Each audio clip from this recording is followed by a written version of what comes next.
តែ80%បាទគឺជាបើនិយាយថាអារម្មណ៍សុខចិត្តមែនតើនៅពេលដែលឃើញបងប្អូនអ្នកជំងឺហើយអ្នកនឹងអ្នកគាត់មានបញ្ហាសុខភាពគាត់មកជួបហើយខ្ញុំព្យាយាមក្នុងការប្រឹក្សាបងប្អូនសម័យចេះពេលដែលយើងជឿយើងទៅពេទ្យ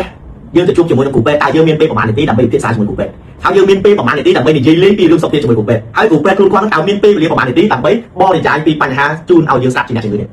បាទខ្ញុំជឿថាមិនមានទេអត់ជួបខ្ញុំទៅឃើញនេះខ្ញុំតែងតែបញ្យល់ពីឫសគល់នៃបញ្ហារបស់គាត់ហើយបានរកដំណោះស្រាយជូនគាត់ចឹងដំណោះស្រាយកាលពី10ឆ្នាំមុនដំណោះស្រាយមានតែពីរពេលណាប្រើណាំពេទ្យពេលណាធ្វើការវះកាត់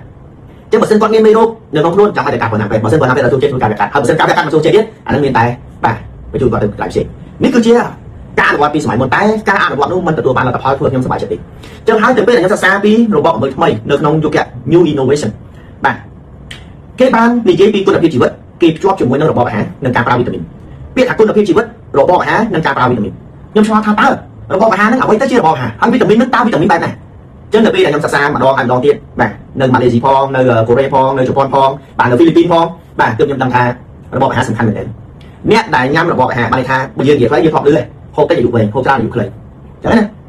ចឹងការហូបតិចនេះគឺសំដៅទៅលើហូបចំនួនតិចតែជាអាហារដែលមានគុណភាពសម្រាប់ជីវិតចឹងមានបន្លែមានផ្លែឈើគ្រាប់ធញ្ញជាតិចឹងវីតាមីនឬប្រូតេអ៊ីនគឺយើងយកប្រូតេអ៊ីនពីសត្វដែលបែបធម្មជាតិបាទត្រីសាច់ឬក៏ពងមាន់ពងទាចឹងដល់ពេលគឺទី1ធ្វើយ៉ាងណារក្សាកុំឲ្យយើងលើកខ្លាញ់បាទតកតោជាមួយនឹងជាតិពុលក្នុងខ្លារបស់យើង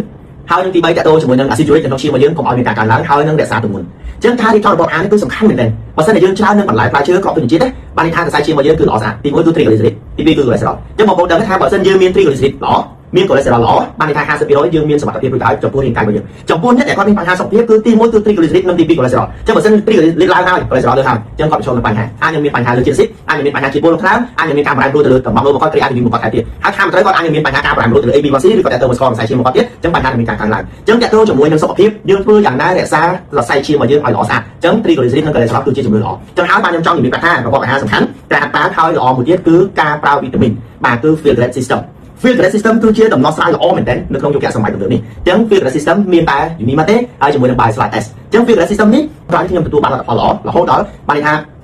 យើងអាចរករូបមន្តឃើញថាដើម្បីឲ្យសុខភាពយើងល្អគុណភាពជីវិតរបស់យើងរស់នៅក្នុងគ្រួសារមានសុខភាពមង្គលគឺយើងចាំបាច់ត្រូវការប្រើ filtrate system ចឹងរក្សាមិនឲ្យមានបញ្ហាលើ triglyceride មិនឲ្យមានបញ្ហា cholesterol ហើយ cholesterol មានពីរទៀតបងប្អូនទី1គឺ LDL និងទី2 HDL ចឹងចំណុចសំខាន់របស់ filtrate បានន័យថាទម្លាក់ LDL ហើយតម្លើង HDL តម្លើង HDL ដែរទម្លាក់ LDL តម្លើង HDL ចឹងអ្នកដែលគាត់មានបញ្ហាខ្លាញ់នៅក្នុងថ្លើមដែលយើងថាខ្លាញ់ក្នុងថ្លើមរបស់យើងក៏វាអាចជួយធ្វើឲ្យថ្លើមរបស់យើងល្អហើយរក្សាមួយទៀតគឺការជួយធ្វើឲ្យគុណភាពនៃអាំស៊ូលីនចឹងបើសិនអាំស៊ូលីនល្អបានន័យថាអាំស៊ូលីនមានគុណភាពល្អវាអាចធ្វើឲ្យការរក្សាទៅលើជាតិស្ករហើយមិនឲ្យមានការប្រែប្រួលជាតិស្ករក្នុងសាច់ឈាមបានចឹងអាំស៊ូលីនមានតួនាទីក្នុងការចាប់ជាតិស្ករចូលទៅក្នុងសាច់ដុំចាប់ជាតិស្ករដើម្បីមកប្រើការជាប្រយោជន៍ក្នុងការរាងកាយរបស់យើងចឹងបើសិនអាំស៊ូលីនមានបញ្ហាវាធ្វើឲ្យការកើនឡើងស្ករបើសិនតែសាច់ឈាមយើងមានបញ្ហាការកើនឡើង triglyceride cholesterol សុទ្ធតែជាចំណែកមួយធ្វើឲ្យយើងមានបញ្ហាសុខភាពចឹងជំងឺសរសៃឈាមមានការកើនឡើងនៅពេលបច្ចុប្បន្នចឹងបងប្អូនសូមមេត្តារក្សាធ្វើយ៉ាងណាទី1របបអាហារទី2ការហាត់ប្រាណនិងទី3តាក់ទងផ្លូវចិត្តជាមួយនឹងការប្រើ filtrate system នេះជាបងប្អូនមិនចង់មានបញ្ហាសុខភាពមិនចង់មានវិបត្តិជំងឺសរសៃឈាម filtrate system អាចជួយពុកម៉ែបងប្អូនបាន